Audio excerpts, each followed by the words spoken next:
Welcome back to Terni in central Rome, and welcome back to the Cessna 172. This is a replay of a circuit. I've previously done a video on this, but this time I'm going to do it correctly. I say I'm going to do it correctly because I'm going to use proper distances from the runway, as I will describe in due course.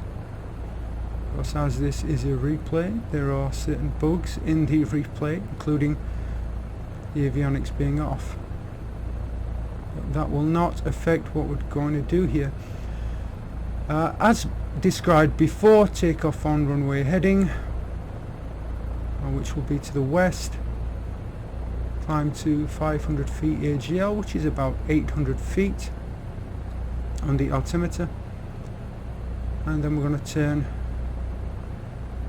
north. We're going to turn onto the crosswind leg, continue climbing to 1,300 feet, which is 1,000 feet AGL,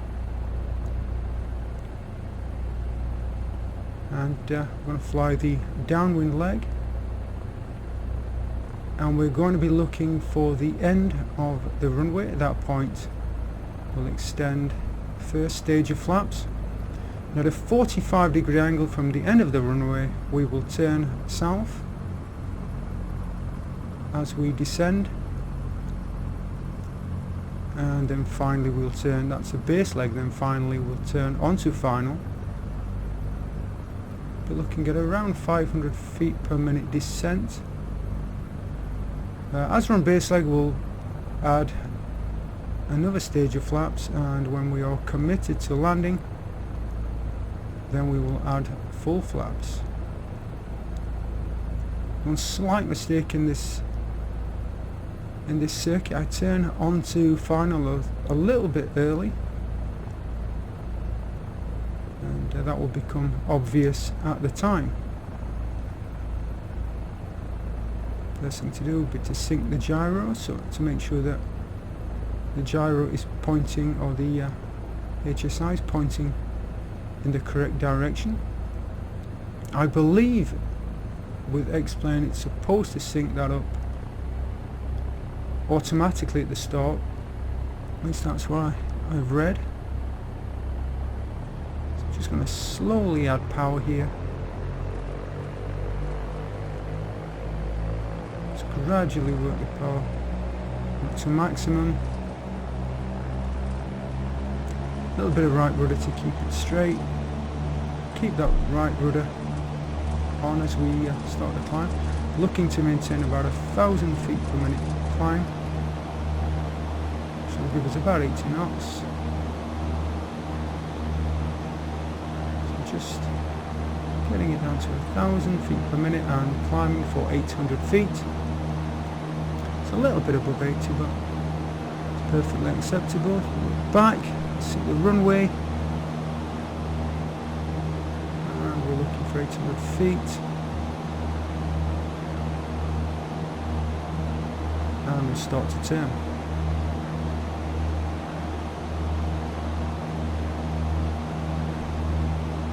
Let's put the yokes back on at this point.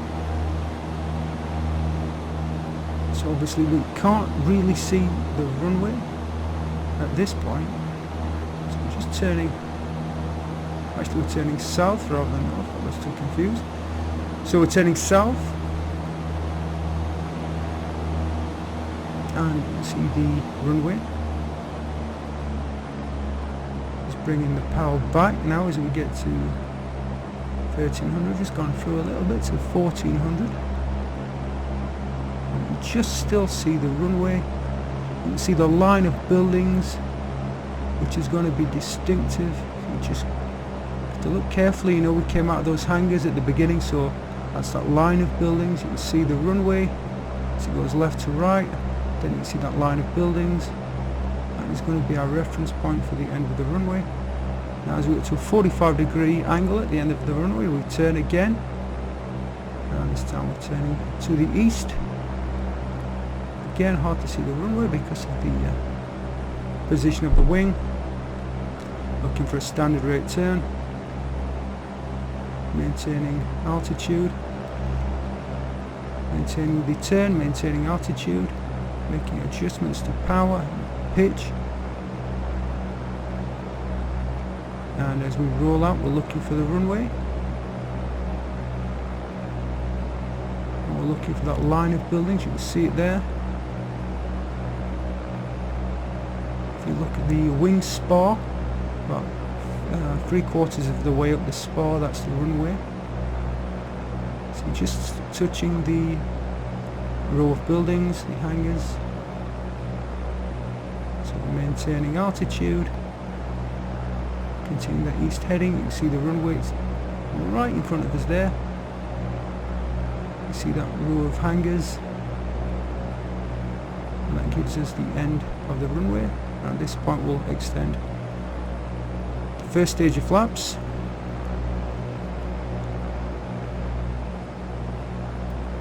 Any second now, so parallel with the end of the runway. There you go, first stage of flaps. Now we're looking for a 45-degree angle from the wing root. That'll be the bottom of the spar to the end of the runway. Maintaining altitude. Dropping a little bit here, so I'm going to have to add a bit of power or just pitch up. Looking for that 45-degree angle. Maintaining altitude.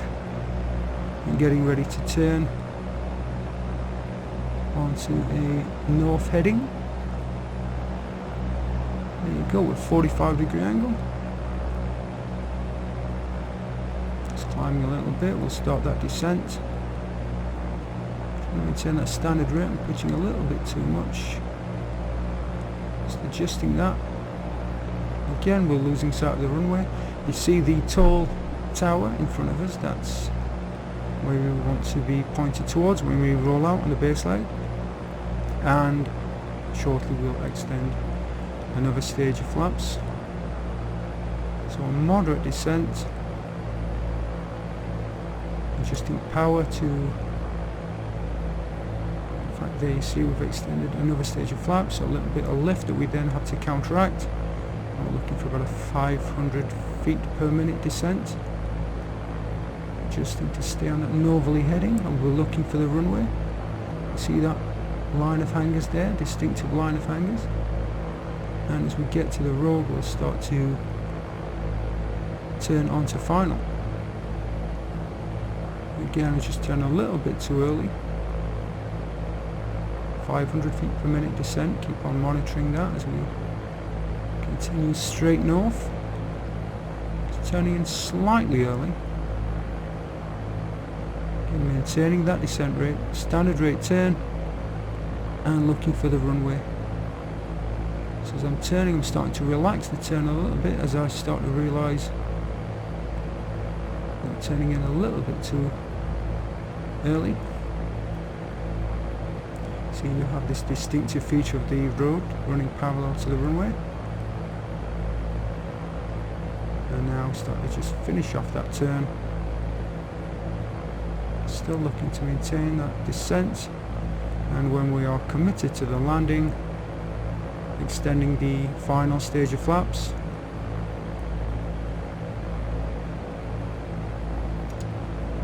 And again, a boost in lift as we extend flaps. So coming in now, full flaps, 500 feet per minute descent. And adjusting roll to hopefully achieve centre line.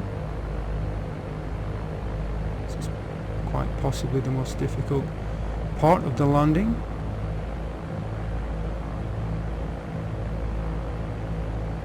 Trying to get down centre line. Straight down the control column, a little bit to the right. Speed is a little bit slow, I'd like to be about 5 knots faster. A little bit to the right again. So adjusting to the left. And reducing power. Nose at pitch, and down. And so that is a circuit, a proper circuit of Terni in central Rome. As I explained before, previously I've been using too great a distance from the runway. This is about a half-mile distance. Now I'm sure that there might only be about a half a dozen people that watch this video, because it is one of those dreaded slow piston engine aircraft. But this is a good exercise to use. I've talked before about the importance of taking piston engine aircraft out and just getting on top of what you might think of mundane, or you might think as mundane exercises as this, but there's a lot of fun to be had in just flying circuits, improving your aircraft control as we slow it down to turn back towards the taxi position. Of course, it is just about the slowest aircraft that you can take out, but it does give you the opportunity to really get on top of these techniques, and it gives you, when you fly touch and goes, just touching down, raising the flaps again, adding power, taking back off and coming back around, gives you a really compact way of improving your skills, not just a landing but your aircraft skills in general. Having to maintain a particular altitude, having the discipline to climb straight, hit the desired altitude, and then turn and make a standard rate turn to the exact direction that you want to fly. That's a skill, and a good skill to have. And if you can repeat these sort of circuits, then you have achieved something. I think you've improved your basic aircraft control, and you can then transfer that to the faster piston engine aircraft. And when you then transfer to the